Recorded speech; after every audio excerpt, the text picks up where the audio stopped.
અગાઉ તમે કેના માટે દ્વારકા મુખ્ય સંશોધન કેન્દ્રમાંથી અમૃત પુષ્પ અને ઔષધિઓ લઈ ગયા હતા? મારે મોટામાં સાંધી હતી અહીં ઉપર. હા. ને અહીંયા ગાંઠ હતી ગળામાં. હા, શું ફેરફાર થયો ભાઈ? ત્યાં અહીંયા ગાંઠ હતી એ વહી ગઈ ને સંધી હવે જરાક નહીં એવી રહી. ગાંઠ હતી એ ઓગળી ગઈ? ગાંઠ ઓગળી ગઈ અને નહીં સંધી જરાક રહી હવે. બરાબર. પહેલા શું શું તકલીફો થતી હતી? જો ખાઈ ના શકતો, શીકણું થૂક આવતું, હુઈ ના શકતો, એ બધું અટાણે બંધ થઈ ગયું. બરાબર. હવે ખોરાકે વ્યવસ્થિત લેવાય છે ખોરાક વ્યવસ્થિત. અને જે ગળાના ભાગમાં નીચે ગાંઠ હતી એ ઓગળી ગઈ અમૃત પુષ્પના સેવન પછી? અમૃત પુષ્પના સેવન પછી ઓગળી ગઈ. બરોબર. જે તમને ઔષધિ અને પ્રયોગો મેં જણાવ્યા હતા એ બધા નિયમિત કરો છો ને? નિયમિત. કેટલા ટાઈમથી આ બધો કોર્સ કરો છો? મારે આજ 25 દી થયા, હજી 2 દી બાકી હતા. 25 દિવસના જ કોર્સમાં આટલી રાહત મળી ગઈ.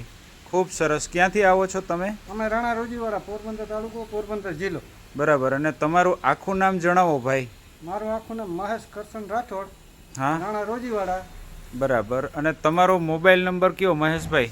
63 53 28 34 63 53 28 34 67.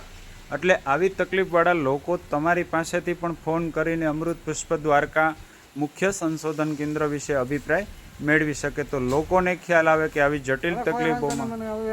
ઓકે, ભલે ભલે. જય દ્વારકાધીશ. જય દ્વારકાધીશ.